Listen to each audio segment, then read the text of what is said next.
Good morning, everyone. It's Dr. Arlene Diamco, the MultiDimensional MD. Thank you for joining me. And today is Wednesday, March 3rd, 2021. I wanted to timestamp this video because I'm going to be talking about post-viral symptoms and a multidimensional approach. So when I'm talking about post-viral symptoms, yes, I'm talking about like with the pandemic, but I've also seen these things for other viral issues and long-term symptoms. I've seen it after surgeries, and we're going to talk about that a bit more. But I also just want to say that there's not much research on treating long hauler symptoms of COVID. And so just to put that out there, but at the same time, the reason I was motivated to do this video was I didn't want people to feel alone or neglected if they were experiencing these symptoms and they went to their physician and they were told that, they couldn't be helped or they didn't know what to do with them.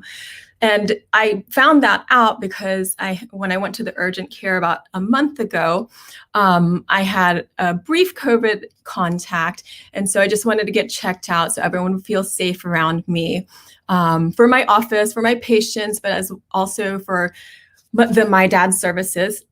He passed last month and my brother was coming in town. I wanted everyone to feel that they were safe around me in this very vulnerable time. So anyway, I talked to the PA at the urgent care and she asked me, I was negative, by the way. She asked me, do you treat like long-term symptoms of COVID? And I was like, yes, I can do that. And she said that a lot of the regular practices, the general practices, they weren't seeing patients that had long-term symptoms because they said they weren't specialists in that. And so these patients not knowing where to go or not able to get appointment places were ending up at the urgent care. So, that was news for me. I didn't realize that people were being turned away or the physicians didn't know how to help them. So I wanted to go through some comments of, I read a little bit about the long-term symptoms and I wanted to just comment on different points that are being made and to share with you my multidimensional perspective.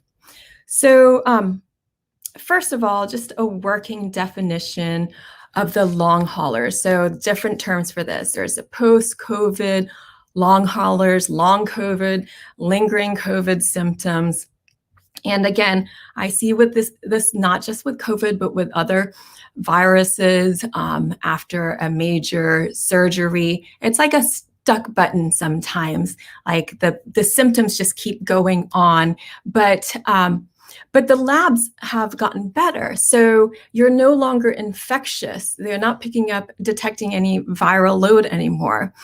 So about 50 to 80% of people will continue to have symptoms for 3 months or more.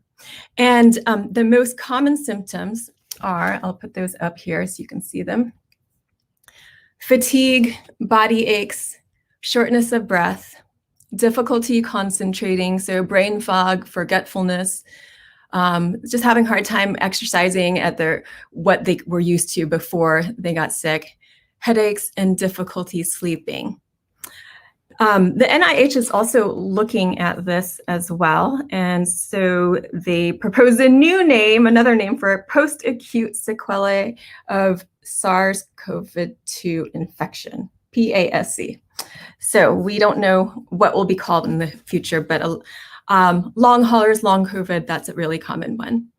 So why might people have symptoms of long-term symptoms of COVID or other post-viral or post-surgical? There's some theories.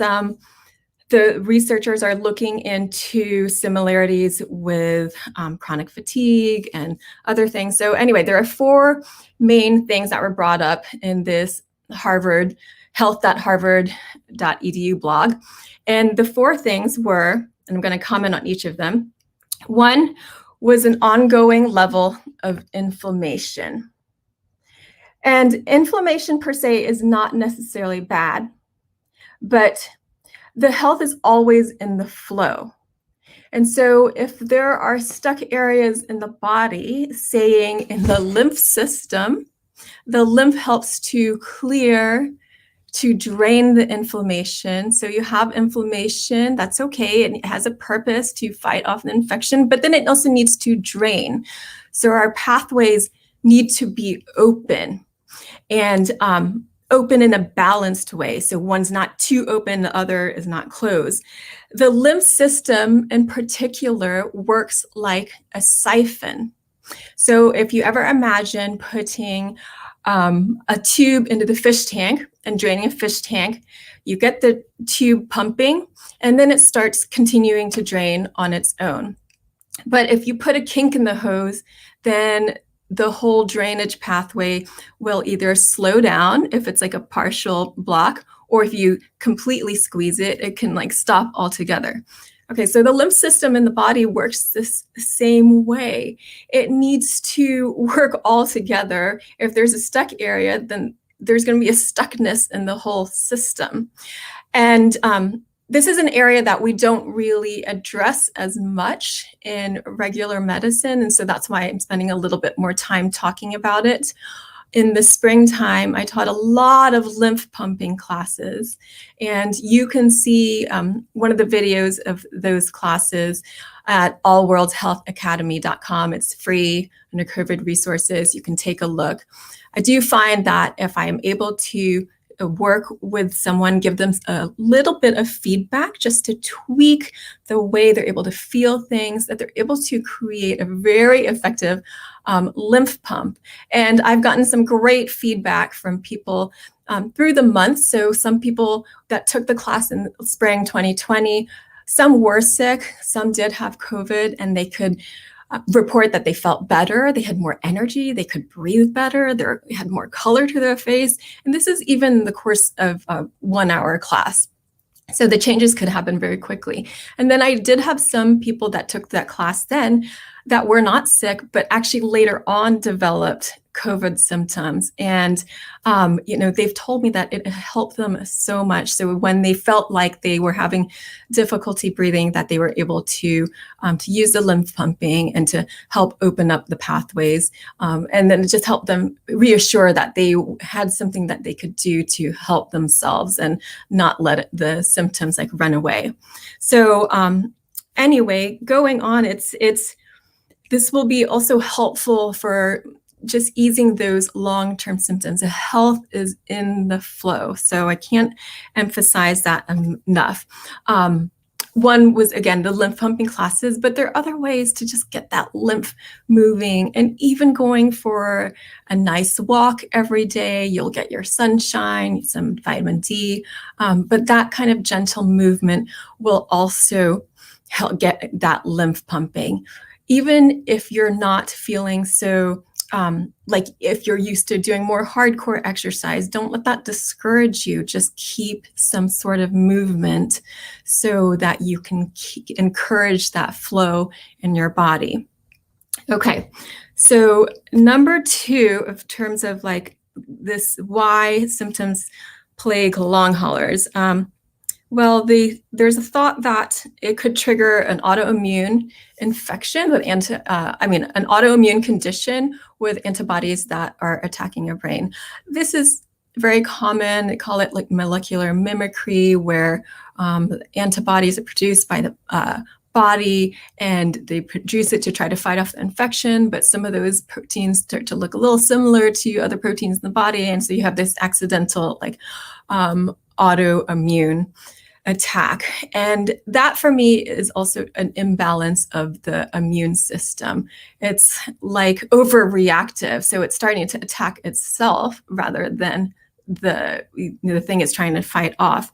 And we're going to talk about that more just in terms of just overall balance for the body. So the immune system is out of whack. What do you need to do? You need to support it. You need to help it balance. The number 3 is decreased blood flow to the brain due to imbalances of the autonomic nervous system. Now, I love this topic so much because the autonomic nervous system is where integrative medicine can shine. And you think about the autonomic nervous system, it is what happens without needing to have like conscious control over it. So your breathing, your heart rate, your blood pressure, digestion, sleeping, sweating, all those things. Now, there's two arms to the autonomic nervous system. One is your sympathetic, which is your fight or flight response. And then the other is that parasympathetic, calming, rest, digest response. We need both. But when it gets out of balance, then you can get too much sympathetic or too much parasympathetic. So too much sympathetic is like overreactive, overly aggressive, just like always picking an argument. Everything looks like a fire, and you just like edgy. And then overly parasympathetic is like just really lethargic, tired, don't want to get out of bed, don't want to like just participate in your regular activities, the things that are just like, no, there's no fun. So you need both to be balanced, because we need to be able to rest and sleep, but we also need to be able to get up and be interested in things. And you don't want the sympathetics to be too up, like blood pressure too high, and you don't want the parasympathetics to be too up for the blood pressure to be too low. So affecting not just how you feel in terms like the mood and thinking and physically, but the physiology, how your physiology is working as well. So in osteopathy, we focus so much, especially in cranial osteopathy, on getting the shock out of the body. So you go through a big thing, okay, like COVID or a car accident or a big traumatic event or a big surgery, even like with the surgery and maybe the anesthesia, or even if you don't remember, your body remembers, and we are having this human mind, body, spirit experience. So we need to attend to all levels. And the shock can still be in the body. So even though maybe cognitively you're over it, you feel better, your labs are better, but there can be a lot of stuckness in the body, and stuckness from any layer. So physical, so you're going to have that tension in the body, but also the mental, emotional, spiritual connection. So that tension in the body will also always have some sort of component of that, because we can never truly tease it all apart. You can't be just physical. You can't be just emotional or just mental or just spiritual, even, to have a balanced, aligned human experience. So fortunately, like with cranial osteopathy, I'm able to feel like the sympathetics, the parasympathetics, even feel that shock in the body. And a lot of times, this is why I call it a stuck button. And I don't like people to worry so much about it, because they, oh, we just need to get the button unstuck, just to smooth things over and like calm things down, just like a balm to the nervous system. And there's other ways to do this too. I would, of course, love to come see me if you have post-COVID long-term symptoms. You're no longer contagious. You test negative for COVID, but you're still experiencing symptoms. I have seen this so many times where the response can actually be, sometimes, I can't say for everyone, but it can also be very quick, actually. When we balance the body, it's like, whew, thank you. It's like I just needed that big exhale and just feel better. There's so much I can talk about that. But I want you to know there's other ways where you don't always need to have me do it. Tension and trauma release exercises are another way. They are developed by Dr. David Berselli. This is a class I teach, and one of the reasons I teach it is because I want to teach people a way that they can help treat themselves. And I can't say, of course, that TRE is treating post-COVID. We would never say that. We don't have any true treatment for it. But what we're doing is to help balance the autonomic nervous system. And TRE is a great way to do that. It's a great way to go just to the body and to let the body speak, to let the body unwind, to have that conversation with the body without the mind kind of ruling it. So TRE is a set of physical exercises that helps to elicit this relaxation, rebalancing response in the body. And it's phenomenal. It can help to reset for so many reasons, whether any kind of shock in the body. And if you've been through any trauma, including the trauma of being sick, then you may have felt kind of shaky at times. And if you ever feel like that, then I want to tell you to let yourself shake, because that's a normal response of the body. It's trying to shake off the stress of things and get back to a more balanced feeling. So again, these are really big topics, and I know I'm going fairly quickly, but I want to be able to touch on these different areas. A third way to balance the autonomic nervous system is to go to your breathing. And for most people, they tend to have more of a sympathetic kind of fight or flight. So if you have that, then an easy exercise is to breathe slowly with a gentle awareness to your breathing, and make the exhale at least twice as long as the inhale. So do that for at least 4 breaths. You can do that multiple times a day, whenever you feel like, and you can feel like just this calming response kind of sweep over your body. Okay, so the fourth thing in terms of what the research is looking at in terms of like long COVID symptoms is that perhaps the body is having difficulty making energy molecules for the needs of the brain and the body. So this is looking at your mitochondria and looking at your energy production, the ATP production. And this requires nourishment. So we're able to do this from the nourishment that we get from foods. Now, when you've been sick, if you weren't tending to your nutritional needs then, afterwards, you're going to be way behind. And chances are, if you were sick, you were already behind. And then when you're sick, the demands are higher. So then you widen that gap of like where you are and what your actual needs are. And then so afterwards, it takes so much nourishment. And most people are having a hard enough time getting maintenance nutrients and nourishment. So to catch up on top of that can be difficult. And we see this in other ways where our needs are much higher. Like if you've been pregnant, you had to eat and nourish yourself and the baby. And then afterwards, if you're breastfeeding, you're also nourishing. Well, a lot of times I see moms get depleted too, like post-term after they've delivered, postpartum. And so it's very different, but to me, a kind of similar situation, because the demands are so high. And then you were already behind, but then the demands got higher, and then you only got like more and more depleted. So to make sure to really pay attention to your nutrition, getting antioxidants, adequate protein, good omega-3 sources of fat, magnesium, vitamin C, E, B vitamins, iron, selenium, all these things will help to support your mitochondria. And you can get that through eating tons of greens. So I would recommend about an 80% vegan diet with lots of greens. Focus on those above ground veggies, and with your clean sources of protein, clean sources of fats.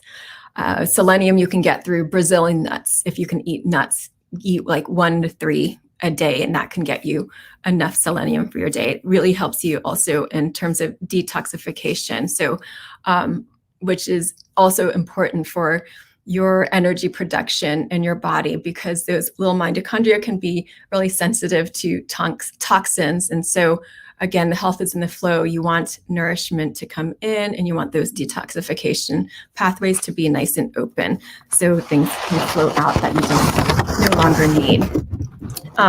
And in general, so those other nutrients I mentioned, but also a focus on vitamin C, vitamin D, and zinc. these three have been known to help to support your immune system, your function, and to reduce the risk of respiratory infections. But there's also been a lot of focus on vitamin D research, and it's found that if you are depleted in vitamin D, so your levels are less than 20 nanograms per milliliter, that there's about 51% increase of death, mortality, and morbidity, which means like complications of COVID. So that is such an easy one. Just make sure you're getting enough vitamin D. So for infants, it would be anywhere from 600 to 1,000 international units a day. For small children, 1,500 to 2,000 international units a day. For adults, that could be anywhere from 2,000 to 6,000 plus per day to get you in the dose to levels of about anywhere from like 40 to 60 nanograms per milliliter if you were doing labs. And that's a level that's known to support bone health, but also support the immune system. A caveat is if you are overweight, then vitamin D is a fat-soluble vitamin, so you may actually need higher doses of that. If you have darker skin, you may also need to go on the higher end of that dosing. And to get out in some sunshine, if you can, we can get some vitamin D that way. I know it's the winter months right now, or we're moving into spring, but still covered up, and so not a lot of skin exposure. And last, I wanted to talk about the intangibles, because this to me is so important in treating the pandemic and from a global perspective, and in treating like these long-term symptoms. Because if you have long-term symptoms, then and also on a global scale, like why is this pandemic continuing? I like to look from a more that mental, emotional, spiritual perspective. And for me, it's like, okay, where are we not getting the message of the virus? And I know we always look at it like a bad thing, and many people have lost their lives. But also, what is it teaching us? And for me, like last year, I talked about this too. It's really teaching us to dive more into spirit, to really learn how to cultivate those spiritual connections with ourselves and with each other. Because when we maybe feel more isolated, like physically, and so we have to be able to connect with ourselves where we feel good enough, more than good enough, and really have that self-love, and so that we can also connect with other people on this spiritual plane, because we're not necessarily physically together. We can still have these strong connections, and that is going to really boost the immune system of each other, of ourselves, each other, and the planet. And it's even more than that. It's just how do you foster those spiritual connections? It's also being kind and loving. I see people fighting and waging wars. It's always like black and white about this or that, and then people getting so upset about it. And my question is, how can you be the change you want to see in the world? And what about, it's not necessarily that argument. It's like, how can you be kind? How can you be kind to yourself first? Because it's really hard to be kind to others in a really sincere way if you're not kind to yourself. So this is the deeper question of the pandemic and these long-term symptoms, because then you start to see, why did we not get the depth of healing, even though we are over the virus? We no longer test positive for it, but we're not really over it because there's these long hauler symptoms. And not trying to blame anyone or make anyone feel guilty. No, just toss that out. There's no guilt. We always live in the moment. So it's not what could I have done back then? It's what can I do now what could I do back then doesn't really help us. It's like, what can I do now for myself? And remember, I talk so much about flow, being in the flow, helping nourishment. So flow of nourishment in, detoxification pathways, letting things drain that are no longer needed, and let yourself start to also think about that, soak that in on a grander perspective. How can I nourish my soul? And how can I let go of things that no longer serve me? Like, do I have to hold on to the anger? You have to acknowledge it because you go through sadness, anger, fear.